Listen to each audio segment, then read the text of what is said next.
തെരഞ്ഞെടുപ്പ് വന്നാൽ തമ്മിലടിക്കും, തോറ്റാൽ വീണ്ടും ഒന്നിക്കും. 2 വർഷത്തിന് ശേഷം ഇന്ത്യാ സഖ്യം വീണ്ടും ഒത്തുചേർന്നപ്പോൾ ഞെട്ടിച്ചുകൊണ്ട് രണ്ടു കൂട്ടർ മുങ്ങി. സഖ്യം തകർച്ചയിലേക്കോ?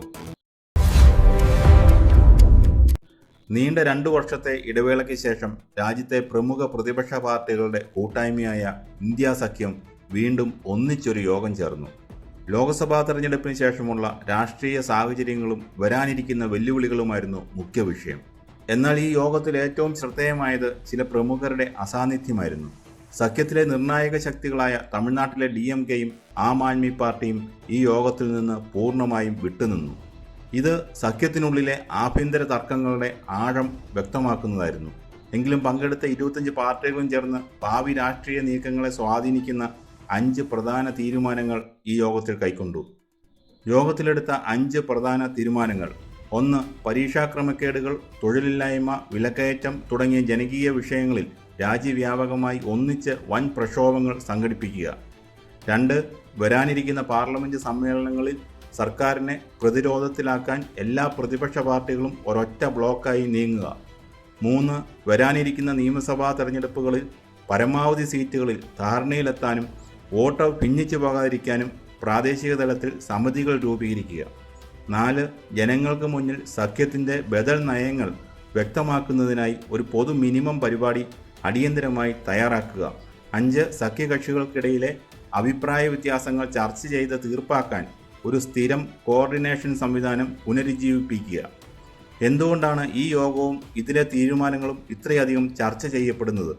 അതിന് കാരണം ഈ സഖ്യത്തിൻ്റെ ഭൂതകാലം തന്നെയാണ്. ഇലക്ഷൻ വരുമ്പോൾ സീറ്റിനെ ചൊല്ലി തമ്മിലടിച്ച് മത്സരിക്കുക, തെരഞ്ഞെടുപ്പിൽ പരാജയപ്പെട്ട് കഴിയുമ്പോൾ വീണ്ടും ഒന്നിക്കുക.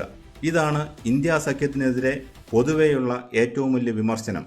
ദേശീയ തലത്തിൽ BJPക്കെതിരെ ഒന്നാണെന്ന് പറയുമ്പോഴും സംസ്ഥാനങ്ങളിലേക്ക് വരുമ്പോൾ ഇവർ പരസ്പരം ചെളി വാരിയെറിയുകയാണ്.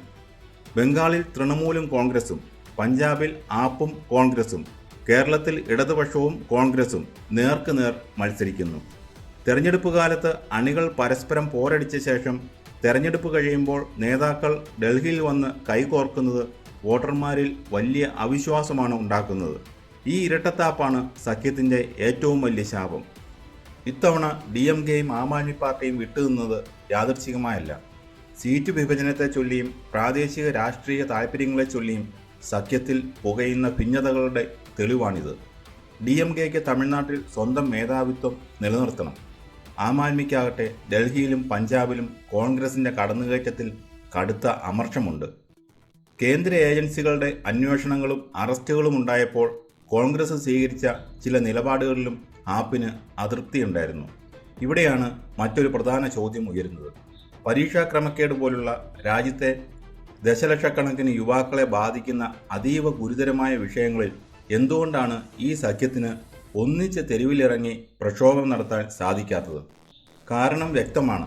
വ്യക്തമായ ഒരു കേന്ദ്രീകൃത നേതൃത്വത്തിൻ്റെ അഭാവം. ഓരോ പാർട്ടിക്കും അവരുടെ സംസ്ഥാനങ്ങളിലെ പ്രാദേശിക അജണ്ടകളാണ് പ്രധാനം. നീറ്റ് പരീക്ഷാ തട്ടിപ്പിൽ വടക്കേന്ത്യയിൽ കോൺഗ്രസും ആപ്പും നടത്തുന്ന സമരങ്ങളുടെ ക്രെഡിറ്റ് പങ്കിട്ടെടുക്കാൻ പ്രാദേശിക നേതാക്കൾ തയ്യാറാകുന്നില്ല. പൊതുവായ ഒരു സമര രൂപം ആസൂത്രണം ചെയ്യാൻ പോലും ആകാത്ത വിധം ഭിന്നതകളുടെ വലിയൊരു മതിൽ ഈ പാർട്ടികൾക്കിടയിലുണ്ട്. ഇനി നമുക്ക് ഏറ്റവും നിർണായകമായ ചോദ്യത്തിലേക്ക് വരാം.